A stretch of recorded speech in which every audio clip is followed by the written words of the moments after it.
dilalaikan oleh kebanyakan manusia, yaitu nikmat sehat dan nikmat kesempatan. Nikmat sehat akan sangat terasa berharga kalau kita sedang sakit. Nikmat kesempatan. Asyhadu an la ilaha illallah wahdahu la syarikalah wa asyhadu anna Muhammadan abduhu wa rasuluh la nabiyya wa la rasula ba'da. Rabbi shrah li sadri wa yassir li amri wahlul 'uqdatam min lisani yafqahu qawli, amma ba'du.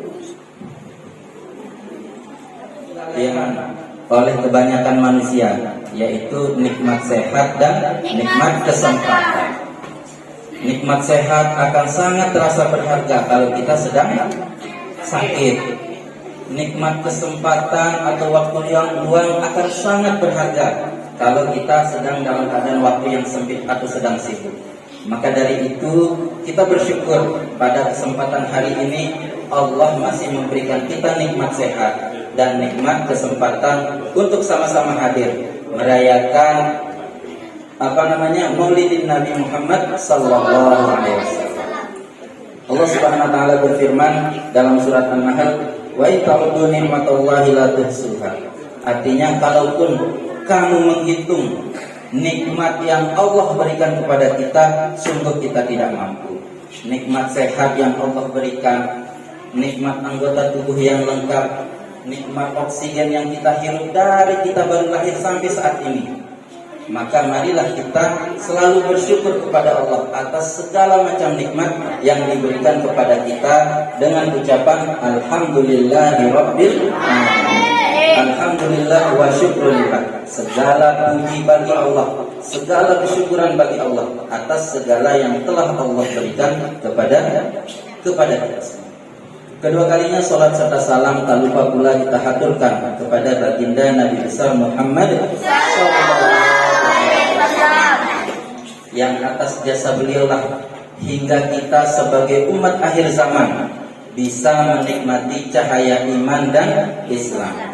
Tadi sudah disampaikan oleh ibu kepala sekolahnya, orang yang pelit itu yang bagaimana? Rasulullah bersabda, al-bakhil alladzi dzukira ismi indahu falam yusalli alayya. Orang yang paling pelit adalah orang yang tidak bersolawat ketika nama Nabi diucapkan. Dia mendengar nama Nabi diucapkan, namun dia tidak bersolawat. Itu adalah orang yang pelit. Maka mari kita bersolawat kepada baginda Nabi. Allahumma salli ala sayyidina Muhammad wa ala ali sayyidina Muhammad. Ya, anak-anak semua, kaitannya dengan tema kita pada pagi hari ini. Ada sebuah peribahasa, ya, tak kenal maka tak sayang. Jadi kalau kita tidak mengenal, maka mari kita kenalan, ya. Mari kita mengenal. Tak kenal maka tak sayang. Kalau tak kenal, mari kita kenalan. Siapa yang akan kita kenal? Yaitu bagaimana kita mengenal baginda Nabi Muhammad SAW. Tadi sudah dinyanyikan, ya, versi dari syair yang Rohatil Akhtiyar sudah dinyanyikan. Kemudian ada lagu yang diajarkan oleh kepala sekolah sudah dinyanyikan. Itu secara singkat memperkenalkan kita kepada baginda Nabi. Yang pertama, Pak Guru tanyakan pada anak-anak, siapa nama ayah beliau? Abdullah. Nah, tadi dalam Rohatil Akhtiyar itu, lagu Rohatil Akhtiyar menjelaskan secara singkat. Yang pertama nama ayahnya Abdullah. Yang kedua siapa nama ibundanya? Tidak. Yang tak kalah penting juga adalah bagaimana kita meneladani, meniru akhlakul karimah dari baginda Nabi Muhammad SAW. Mengenal silsilah baginda Nabi itu penting, sangat penting. Jangan kita mengaku, saya cinta Nabi, saya sangat sayang Nabi. Ditanya, iman kita akan menambah iman kita kepada Allah Subhanahu wa Ta'ala.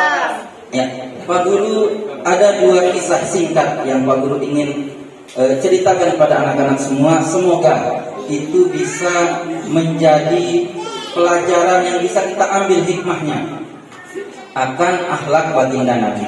Yang pertama adalah baginda Nabi suatu ketika masih berada di Makkah. ketika lewat dalam perjalanan menuju masjid, hanya satu akses jalan yang bisa dilewati menuju masjid. Ketika lewat di situ ada seseorang yang setiap hari ketika baginda Nabi lewat selalu dilempari, selalu dicaci maki. Nah, kalau sekarang Pak Guru tanya, jawab dengan jujur pada anak-anak. Kalau kalian diolok-olok kemudian dilemparin, sikap kalian bagaimana? Marah. Bahkan ada yang balas balik, ada yang dilempar, balas lempar. Makanya Pak Guru tidak heran setiap hari ada yang lapor, Pak itu berkelahi Pak, ini saling tonjok Pak. Kenapa? Karena ada yang usir saling tonjok. Nah, bagaimana sikap Nabi ketika beliau dilempari? Beliau dilempari batu bahkan dengan kotoran, dicaci maki. Bagaimana tanggapan Nabi? Sabar. Beliau sangat sabar, bahkan mengeluh pun tidak. Baginda Nabi mengeluh pun tidak begitu dilempari dengan batu maupun kotoran. Nah, setiap hari berjalan terus seperti itu. Nah, suatu ketika baginda Nabi lewat di situ, orang yang setiap hari melempar tidak ada. Akhirnya baginda Nabi bertanya, kalau kita misalnya yang sering dilempar, terus orang melempar nggak melempar, kalian bilang apa? Jadi syukur katanya kan. Baginda Nabi apa yang dilaksanakan?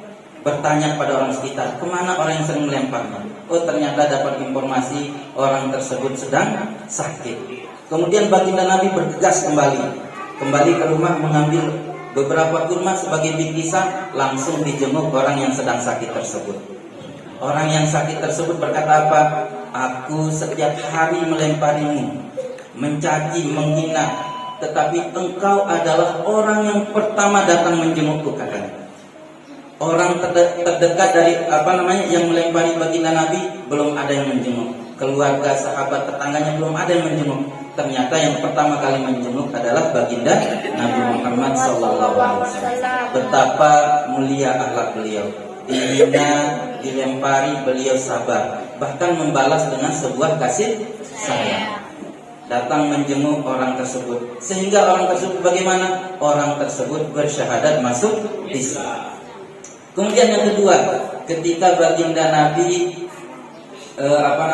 sudah hijrah ke Madinah, ada seorang Yahudi buta, seorang pengemis Yahudi buta, selalu di pojokan pasar Madinah Al-Munawwarah, selalu menghina Nabi, memfitnah Nabi. Kurang lebih yang dikatakan orang Yahudi buta ini, jangan kau dekati Muhammad, dia itu pembohong, dia itu tukang tipu, dia itu tukang sihir, orang gila, katanya. Ya, padahal setiap hari ada seseorang yang selalu menyuapinya, setiap hari tanpa berkata apapun. Hingga sampai Abu Bakar As-Siddiq bertanya kepada Aisyah. Aisyah ini siapa? Aisyah itu siapa? Aisyah itu adalah istri Nabi Muhammad SAW. Aisyah adalah anak dari sahabat Nabi Abu Bakar As-Siddiq. Nah, Abu Bakar As-Siddiq waktu itu datang mengunjungi Aisyah, bertanya, wahai anakku, apakah sunnah atau kebiasaan baginda Nabi yang belum pernah aku lakukan, katanya. Nah, Aisyah menjawab, semua sunnah atau kebiasaan baginda Nabi telah dilakukan oleh Sayyidina Abu Bakar, kecuali satu hal, yaitu ada seseorang Yahudi buta di pojokan pasar di Madinah yang selalu dibawakan makanan oleh Nabi. Orang Yahudi buta tersebut, walaupun dia buta, orang Yahudi itu berkata, siapa kamu? Ya, kamu bukan orang yang biasa menyuapiku, katanya.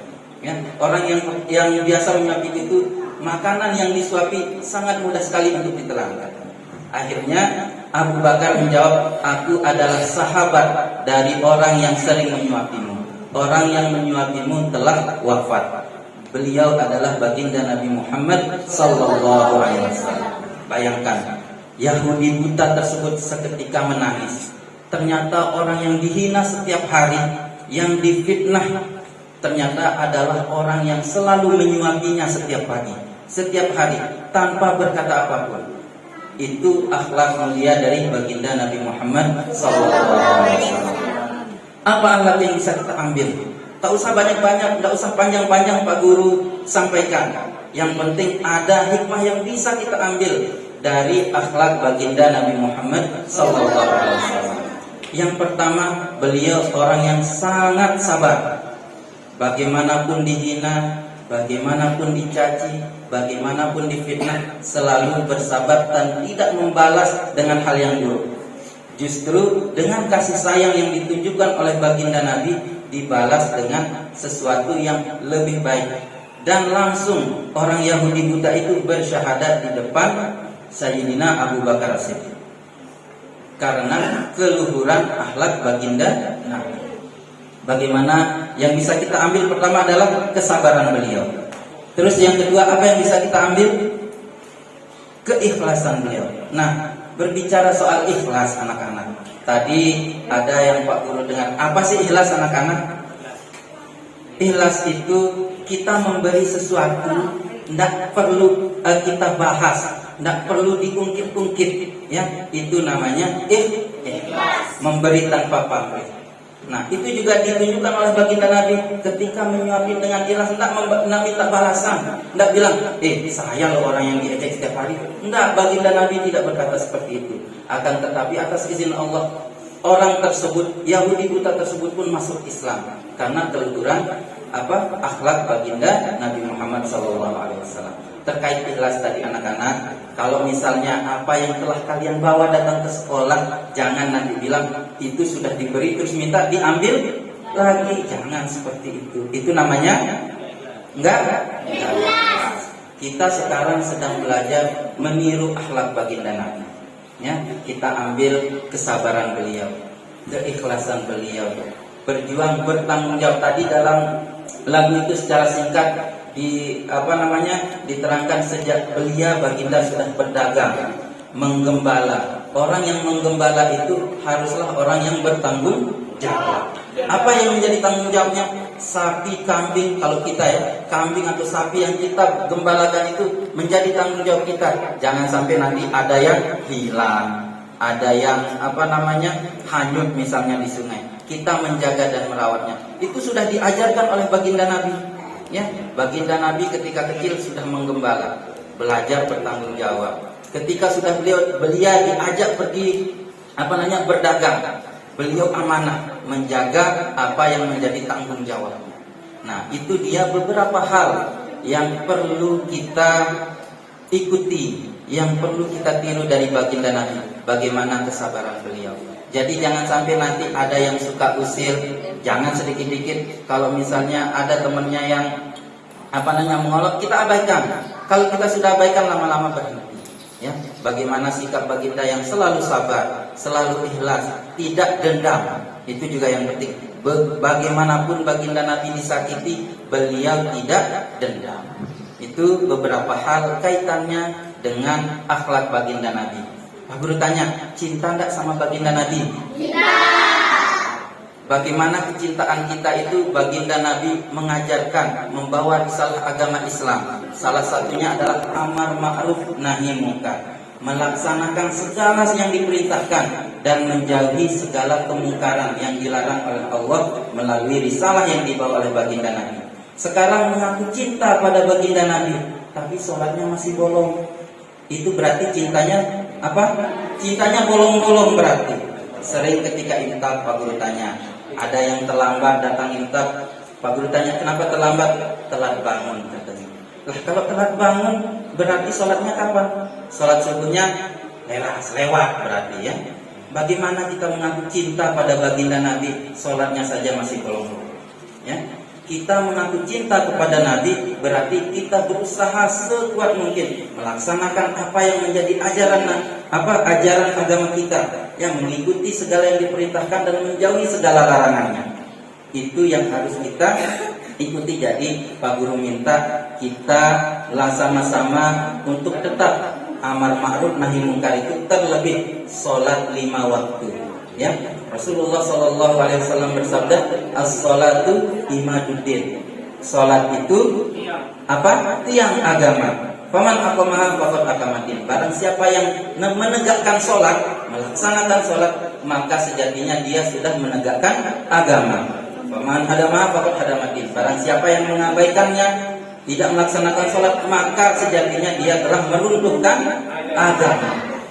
Ngakunya cinta kepada Nabi, tapi apa yang diajarkan oleh Nabi diabaikan.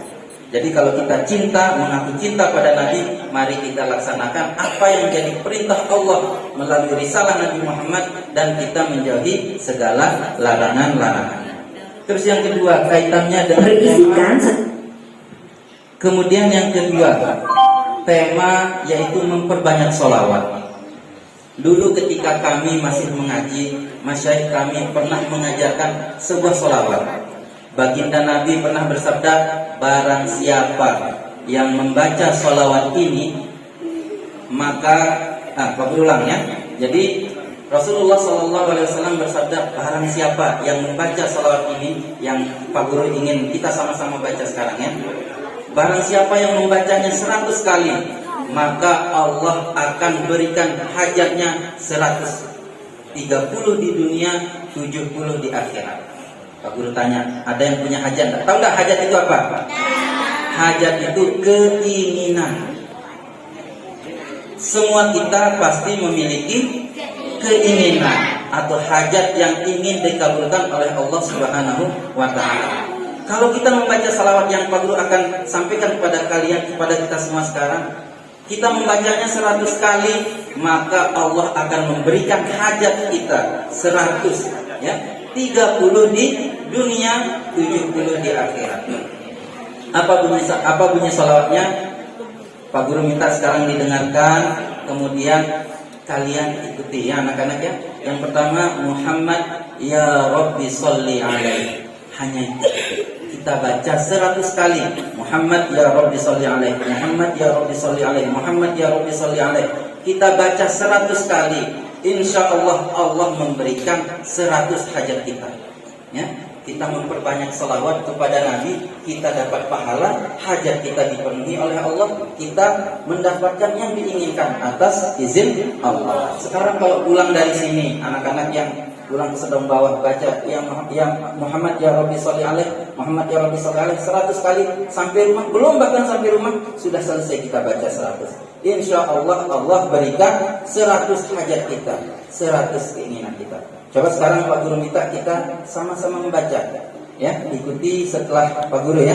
Muhammad ya Rabbi sholli alaihi. Coba Muhammad ya Rabbi sholli alaihi. Muhammad ya Rabbi sholli alaihi. Ya Rabbi sholli alaihi. Hafal? Hafal? Muhammad ya Rabbi sholli alaihi kita ulangi 100 kali. Hajat kita insya Allah dikabulkan oleh Allah Subhanahu wa ta'ala. Kalian tulis salawatnya, simpan di rumah, insya Allah aman dari kecurian. Apa bunyi salawatnya? Allahumma salli ala Sayyidina Muhammadin wa ala ali Sayyidina Muhammadin alladhi ma waqa'a dhilluhu alal ardi. Itu salawat pertamanya. Yang kedua, Allahumma salli ala Sayyidina Muhammadin wa ala ali Sayyidina Muhammadin alladhi ma zuhara bawluhu alal ardi. Allahumma salli ala Sayyidina Muhammadin wa ala ali Sayyidina Muhammadin alladhi lam yaqa alaihi dubabukat ya. Maaf Pak Guru agak kerincing sedikit. Lam yaqa alaihi dubabukat. Allahumma salli ala Sayyidina Muhammadin wa ala ali Sayyidina Muhammadin alladhi lam yahtalim qad. Allahumma salli ala Sayyidina Muhammadin wa ala ali Sayyidina Muhammadin alladhi lam yatatha'ab.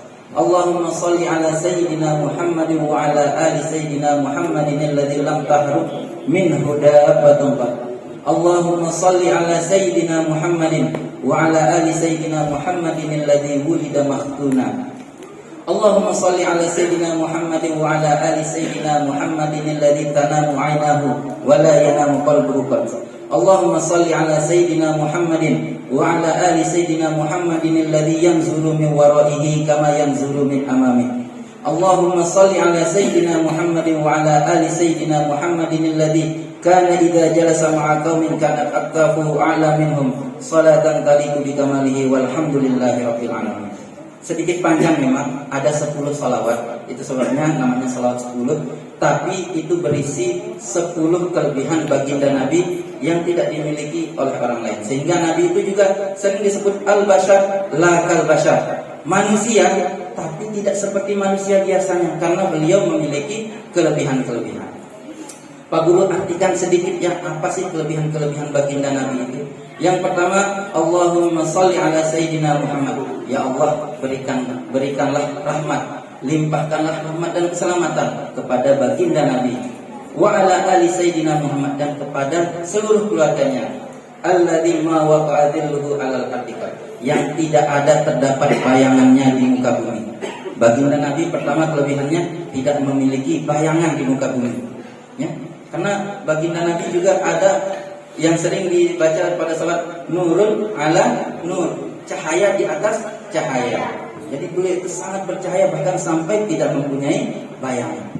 Yang kedua, ma waqa'adilluhu alal ardiqah. Yang kedua itu beliau itu air kencingnya tidak ada di muka bumi.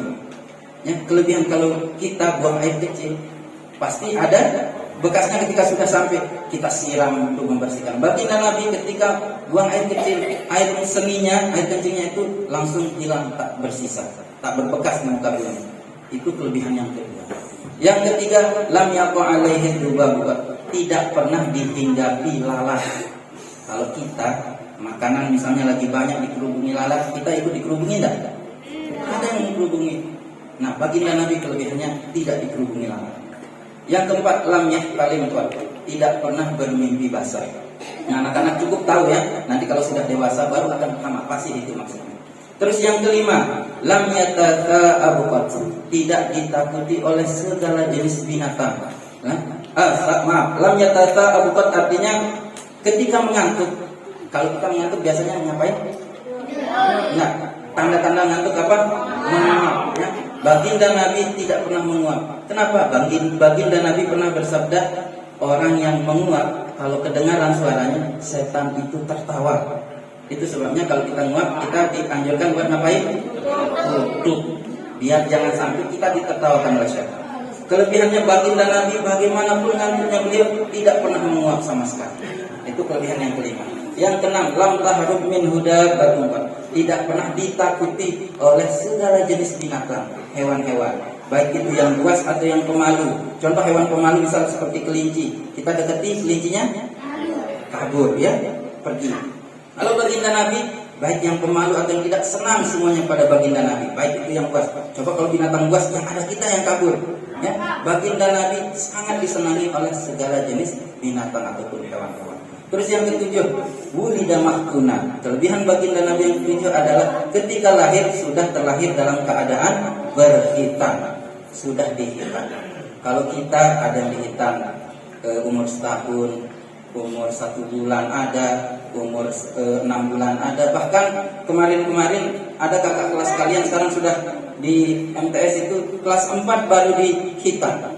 Ya, baginda Nabi kelebihannya ketika lahir sudah langsung dalam keadaan terhitan. Nah, selanjutnya, tanamu ainahu wa la yanamu qalbuhu. Yang ke-8, tidurnya baginda Nabi itu yang tertidur hanya matanya, wa la yanamu qalbuhu, tapi hati beliau tidak tidur. Ya, kalau kita tidur sudah begitu, bangun nanti entah bagaimana tak sadar. Baginda Nabi tidur itu hanya mata, hatinya selalu terjaga. Tak pernah tidur hati beliau.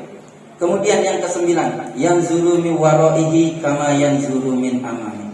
Kemampuan yang Allah berikan adalah bisa melihat yang ada di belakang sama hebatnya dengan melihat yang ada di depan. Ya, kalau baginda Nabi juga cuma mempunyai hanya 2 mata, tapi Allah anugerahkan bisa melihat yang di belakang itu sama seperti yang melihat di depan. Kalau kita melihat belakang bagaimana? Begitu ya. Tapi baginda Nabi kelebihannya apapun yang ada di belakangnya beliau bisa tahu karena bisa melihat seperti melihat yang ada di depan. Kemudian yang terakhir, karena idza jalasa ma'a qaumin kanat aqtafu a'la minhum. Jadi ketika baginda Nabi duduk di suatu majelis bersama suatu kaum, aqtafu ini namanya aqtaf. Apa ini? Pundak. Pundak Nabi selalu lebih tinggi dari siapapun ketika duduk. Kalau misalnya berdiri, misal Pak Guru berdiri, ada Papa Ah di samping, Papa Ah lebih tinggi. Ketika kita duduk, otomatis lebih tinggi pundaknya. Tapi baginda Nabi ketika duduk dengan siapapun, walaupun postur tubuhnya ketika berdiri lebih tinggi, ketika duduk pundaknya akan selalu lebih tinggi. Jadi lebih terlihat siapa yang paling tinggi di situ. Itu kelebihan baginda Nabi yang tidak sembarangan orang yang bisa memiliki 10 kelebihan itu. Nah, dalam salawat 10 itu insya Allah nanti kita sama-sama pelajari ya. Misal ketika imsak kita sama-sama amalkan supaya kita tadi kelebihannya apa? Pertama, terhindar dari. Kami mohon maaf bila ada kekurangan. Wallahul muwaffiq wal hadi ila sabilir rasyad.